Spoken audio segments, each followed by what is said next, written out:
All right, we are now joined by a very special guest, Mike Gambino, head coach here at Penn State University. First and foremost, thanks so much for having us. Really appreciate it. Thanks for coming out. It's fun hanging out with you guys. Yeah, you allowed us to be here yesterday. Got to see practice.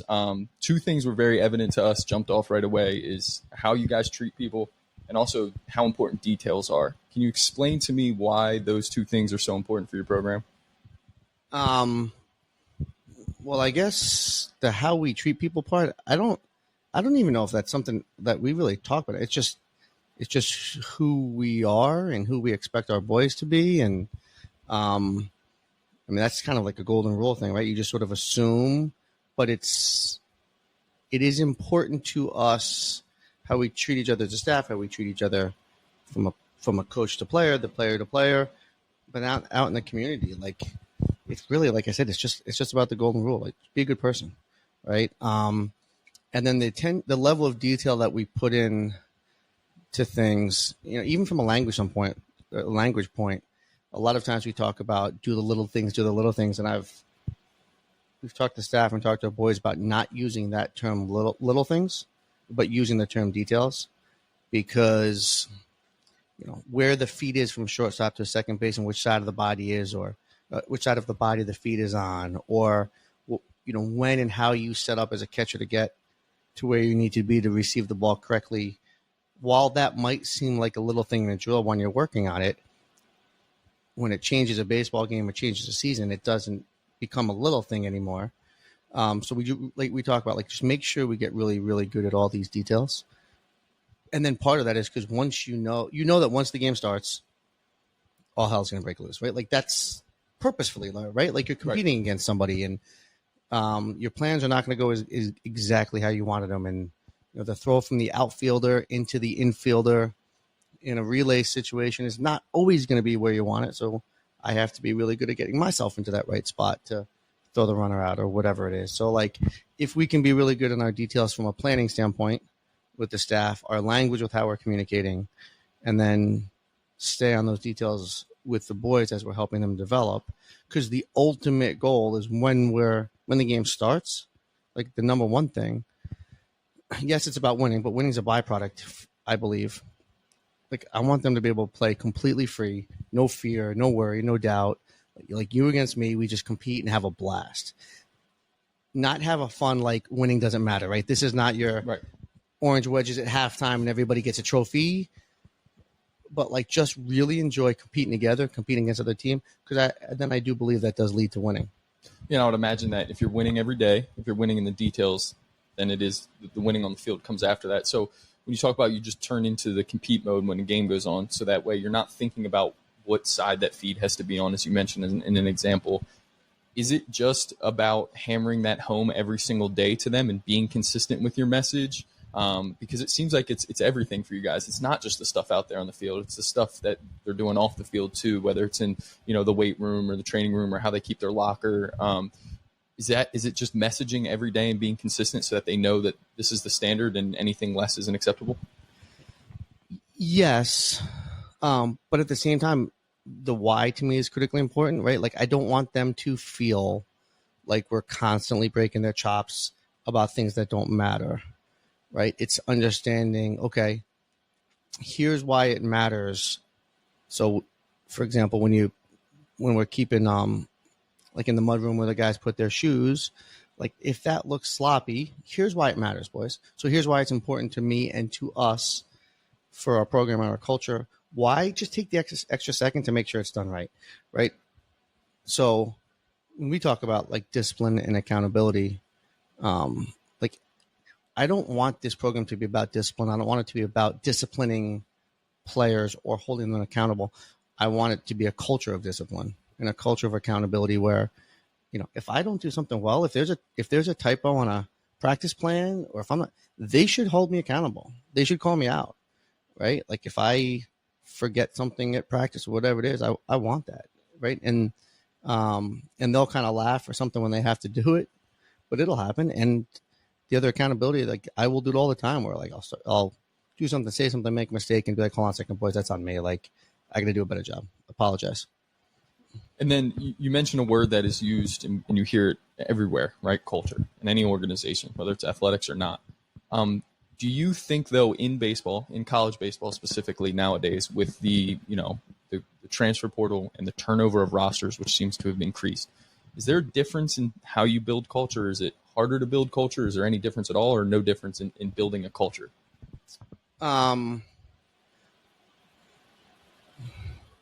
Different. Choose your hard, right? Like it's always hard building a good culture in any program, in any company, whatever it is, right? So like there's just different things that are hard. I think the thing that we're intentional about with our culture building starts with how we recruit and what we talk about in our recruiting process. We have great facilities. We have great resources. We have all these things. Most of the time, most of what we are talking about in the recruiting process is who we are, what do we care about. This is our culture. This is important to us. If this doesn't line up, I understand, right? But then this probably isn't the right place for you. And partly because if they don't want to hear what we're talking about every day, they're not going to be happy. We're not going to be happy. They're not going to reach their potential, right? It's not going to be enjoyable for anybody. So I'm completely comfortable. And it also goes back to how I think we look at the recruiting process, right? It's not just about getting players. It's about finding kids that are the right fit, helping kids find the right fit. I have had conversations where you talk to a kid and in the process, he starts talking about the things that are important. And you're like, hey man, that stuff is really good stuff. That's not who we are. Right. So if those are things that are important to you, call me, man. If you need something, I'll help you. I'll help you sort through the process, but it's probably not a good match, right? Like if it's a local kid that says, I want to go to California for college, like, okay, great. I'm just using that as an example, but I think they have to understand who we are and what we care about. So then when we hold a kid accountable when they're here, right?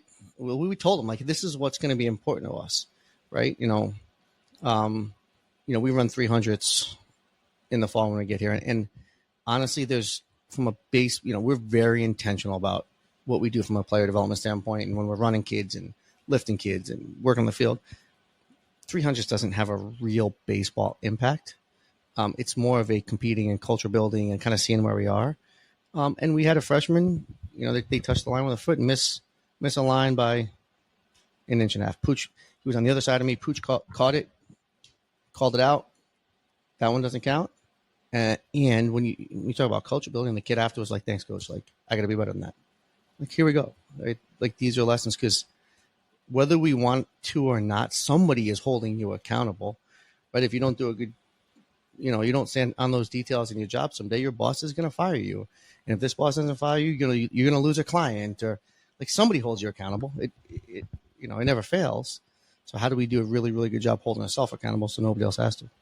How do you go about instilling that other than those situations that you just talked about? Is there a way to kind of teach that and get guys to buy into that without, necessarily just waiting for something to happen? Is there stressors you can put on them or environments you can create that will kind of create that accountability? Because I would guess that if things are going the way you want it to, it's not always you or one of your assistants having to hold people accountable. They're holding each other accountable, right?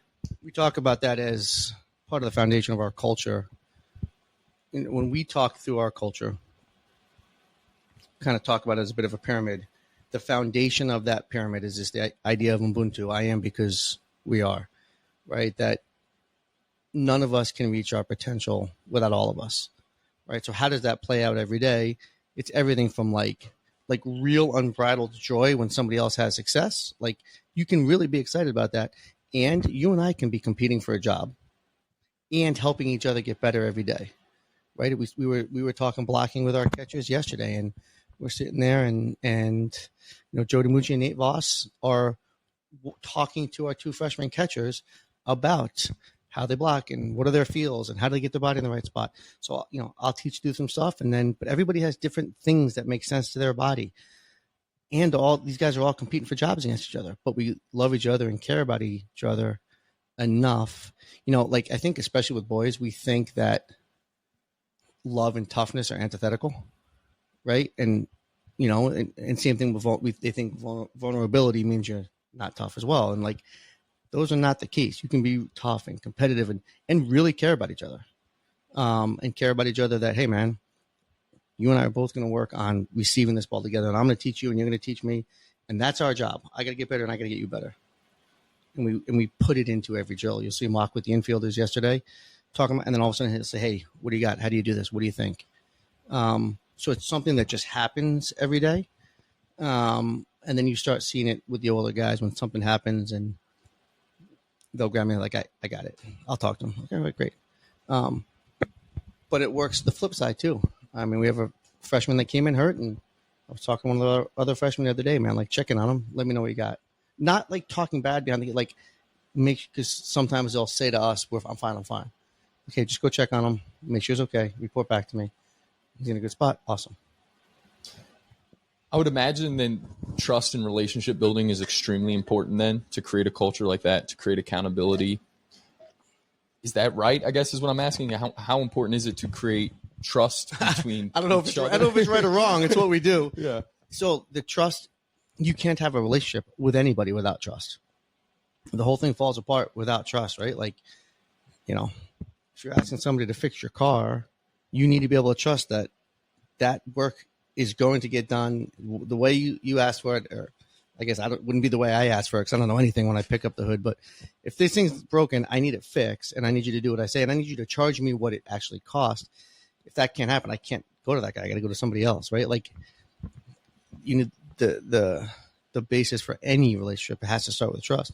They have to know and understand, and I will just communicate our why all the time. Hey, this is what we're doing. This is why we're doing it, right?